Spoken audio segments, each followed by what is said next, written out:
ഐസ്ലാൻഡിലെ ജനങ്ങളിൽ പകുതി പേർ റിലീജിയസും പകുതി പേർ മതവിശ്വാസം ഇല്ലാത്തവരുമാണ്. എങ്കിലും മനോഹരമായ ധാരാളം ക്രിസ്ത്യൻ പള്ളികളും കത്തീഡ്രലുകളും ഐസ്ലാൻഡിലുണ്ട്. ഏകദേശം 10,000-ഓളം മുസ്ലിങ്ങളും ഐസ്ലാൻഡിൽ താമസിക്കുന്നു. ഐസ്ലാൻഡിലെ കാലാവസ്ഥയും സൂര്യന്റെ ചലനവും 5 നേരം നമസ്കരിക്കുന്നതിന് വലിയ തടസ്സം സൃഷ്ടിക്കുന്നുണ്ട്.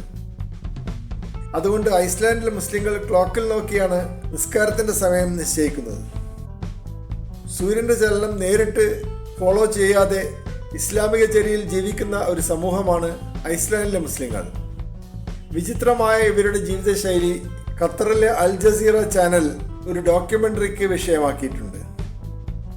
ആധുനികമായ ജനാധിപത്യത്തിന് പുറമെ സോഷ്യലിസ്റ്റ് ആശയങ്ങളും ഐസ്ലാൻഡുകാർക്ക് വളരെ പ്രധാനമാണ്. വളരെ ഇഗാലിറ്റേറിയനായ ഒരു രാജ്യമായി ഐസ്ലാൻഡ് അറിയപ്പെടുന്നു. സാധാരണ തൊഴിലാളികൾക്കും മാനേജർമാർക്കും ഏറെക്കുറെ തുല്യമായ ശമ്പളം കൊടുക്കണമെന്ന് ഐസ്ലാൻഡിൽ നിർബന്ധമുണ്ട്. എല്ലാവരും തുല്യരാണെന്നും സമൂഹത്തിൽ ചില ആളുകൾക്ക് മാത്രം പ്രത്യേകമായ പദവികളും സ്ഥാനങ്ങളും നൽകേണ്ടതില്ലെന്നും ഐസ്ലാൻഡുകാർ വിശ്വസിക്കുന്നു. അതുപോലെ സ്ത്രീകൾക്കും പുരുഷന്മാർക്കും ഏറ്റവും ഉയർന്ന തുല്യതയുള്ള ഒരു രാജ്യമായും ഐസ്ലാൻഡ് അറിയപ്പെടുന്നു.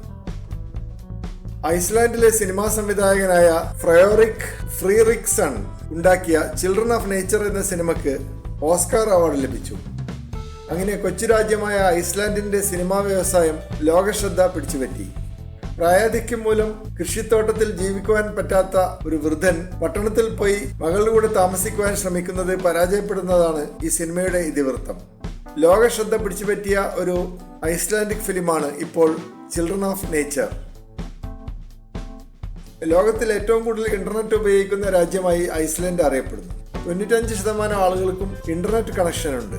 തണുത്ത കാലാവസ്ഥയിൽ കൂടുതൽ വീട്ടിന് പുറത്ത് യാത്ര ചെയ്യാനുള്ള പ്രയാസം മൂലം ഇന്റർനെറ്റിലൂടെ ലോകം മുഴുവൻ സഞ്ചരിക്കുവാൻ ഐസ്ലാൻഡുകാർ ഇഷ്ടപ്പെടുന്നു. വടക്കൻ അറ്റ്ലാന്റിക് സമുദ്രത്തിലെ ഐസ്ലാൻഡ് ലോകത്തിലെ ഏറ്റവും സമ്പന്നമായ രാജ്യങ്ങളിൽ ഒന്നാണ്.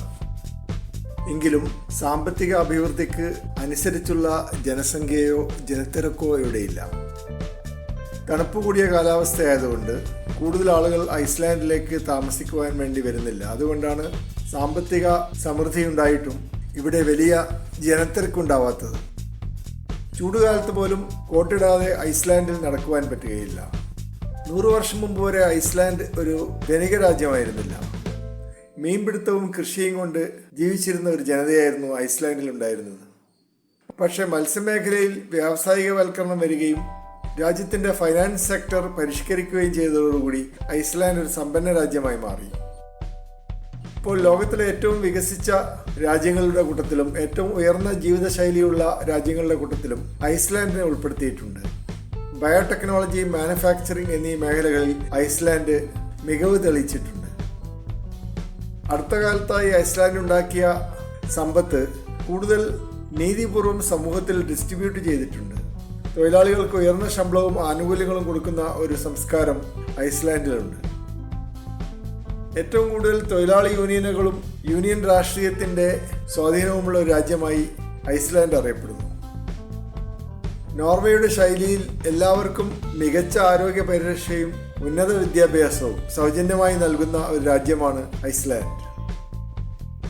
ക്വാളിറ്റി ഓഫ് ലൈഫിൽ ലോകത്തിലെ ഏറ്റവും മികച്ച നിലവാരം പുലർത്താൻ ഐസ്ലാൻഡിന് പറ്റുന്നുണ്ട്. അതുപോലെ വിദ്യാഭ്യാസ മേഖലയിലും നല്ല നിലവാരം വെച്ച് പുലർത്തുന്നു. ഐസ്ലാൻഡിലെ ജനങ്ങൾ സമാധാനകാംക്ഷികളാണ്. അതുകൊണ്ട് സാധാരണ രീതിയിലുള്ള ഒരു പട്ടാളം ഐസ്ലാൻഡിലില്ല. ചെറിയ രീതിയിലുള്ള ഒരു കോസ്റ്റ് ഗാർഡ് മാത്രമേ ഐസ്ലാൻഡ് മെയിൻറ്റെയിൻ ചെയ്യുന്നുള്ളൂ. നാറ്റോയിൽ മെമ്പർഷിപ്പ് ഉണ്ടെങ്കിലും പാശ്ചാത്യ രാജ്യങ്ങളുടെ യുദ്ധക്കൊതിയോട് ഐസ്ലാൻഡിന് ശക്തമായ എതിർപ്പുണ്ട്. കടുത്ത ശൈത്യമുള്ള ഒരു രാജ്യമായി ഐസ്ലാൻഡ് അറിയപ്പെടുന്നു. പക്ഷേ ഐസ്ലാൻഡിലെ തീരപ്രദേശങ്ങളിൽ ശൈത്യകാലത്ത് അധികം മഞ്ഞുണ്ടാവുകയില്ല. അതിന് കാരണം ഉഷ്ണജല പ്രവാഹമാണ്. എങ്കിലും ഐസ്ലാൻഡിന്റെ മധ്യഭാഗത്തുള്ള മലനിരകളിൽ കടുത്ത ശൈത്യമായിരിക്കും. മഞ്ഞുവീഴ്ചയും ഉണ്ടാകും.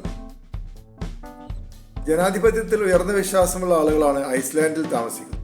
ഇലക്ഷൻ നടക്കുമ്പോൾ 80% ആളുകളും വോട്ട് ചെയ്യാനെത്താറുണ്ട്. യൂറോപ്പിലെ ഏറ്റവും നല്ല ജനാധിപത്യ സംവിധാനങ്ങളിലൊന്നായി ഐസ്ലാൻഡ് അറിയപ്പെടുന്നു.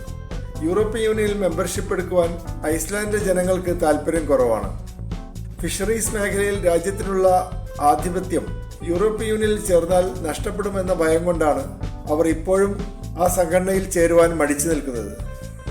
10 വർഷം മുമ്പ് നടത്തിയ ഒരു അഭിപ്രായ സർവേയിൽ 67% ഐസ്ലൻഡുകാരും യൂറോപ്യൻ യൂണിയനിൽ ചേരേണ്ട ആവശ്യമില്ല എന്നാണ് അഭിപ്രായം പറഞ്ഞത്.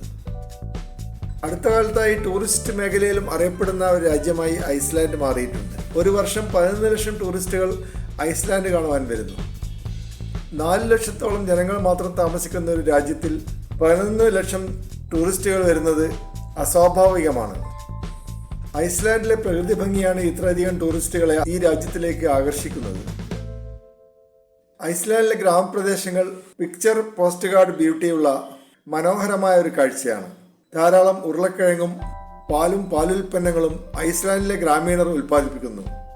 ഐസ്ലാൻഡിലെ കാലാവസ്ഥ പച്ചക്കറികൾ ഉണ്ടാക്കുവാൻ അനുയോജ്യമല്ലെങ്കിലും ഗ്രീൻ ഹൗസുകളിൽ ധാരാളം പച്ചക്കറികൾ ഉണ്ടാക്കുന്നുണ്ട്.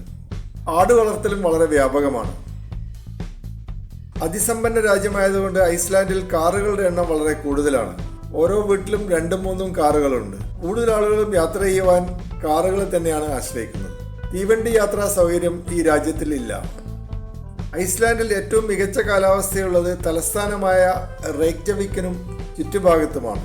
രാജ്യത്തെ ജനങ്ങളിൽ 70% താമസിക്കുന്നത് തലസ്ഥാന നഗരിയിലോ അതിനടുത്തുള്ള പ്രദേശങ്ങളിലോ ആണ്. മെച്ചപ്പെട്ട ജോലിയും ജീവിത സാഹചര്യങ്ങളും തേടി ധാരാളം ഐസ്ലാൻഡുകാർ അമേരിക്കയിലേക്കും കാനഡയിലേക്കും കുടിയേറിയിട്ടുണ്ട്. ഐസ്ലാൻഡിന്റെ ഒഫീഷ്യൽ ലാംഗ്വേജ് ഐസ്ലാൻഡിക് ആണ്. സ്കൂളുകളിൽ ഇംഗ്ലീഷും ഡാനിഷ് ഭാഷയും പഠിപ്പിക്കുന്നുണ്ട്. മിക്കവാറും എല്ലാവർക്കും നല്ലപോലെ ഇംഗ്ലീഷ് മനസ്സിലാകും. യൂറോപ്യൻ രാജ്യങ്ങളിലെ പോലെ ഫാമിലി നെയിംസ് ഉപയോഗിക്കുന്ന രീതി ഐസ്ലാൻഡിലില്ല.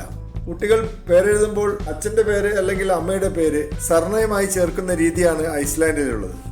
ജോണിന്റെ മകൾ എലിസബത്തിന്റെ പേര് എലിസബത്ത് ജോൺസ് ഡോട്ടർ എന്നായിരിക്കും. അതുപോലെ കത്രീന്റെ മകൻ ഒലാഫർ കത്രീൻ സൺ എന്നായിരിക്കും. മികച്ച ഭക്ഷണം കിട്ടുന്ന ഒരു രാജ്യമായും ഐസ്ലാൻഡ് അറിയപ്പെടുന്നു. കൂടുതലും മത്സ്യവും ആട്ടിറച്ചിയും പാലുൽപ്പന്നങ്ങളും ചേർന്നതാണ് ഐസ്ലാൻഡിലെ ഭക്ഷണം. ഐസ്ലാൻഡിലെ ഭക്ഷണത്തിൽ പഴങ്ങൾക്കും പച്ചക്കറികൾക്കും പ്രാധാന്യം കുറവാണ്. കാപ്പി കഴിക്കുന്നതിൽ വലിയ താല്പര്യമുള്ളവരാണ് ഐസ്ലാൻഡിലെ ജനങ്ങൾ. രാവിലെ ബ്രേക്ക്ഫാസ്റ്റിനും ഉച്ചക്ക് ഊണിനും അതുപോലെ വൈകുന്നേരം ലഘുഭക്ഷണത്തിനും കാപ്പി നിർബന്ധമാണ്.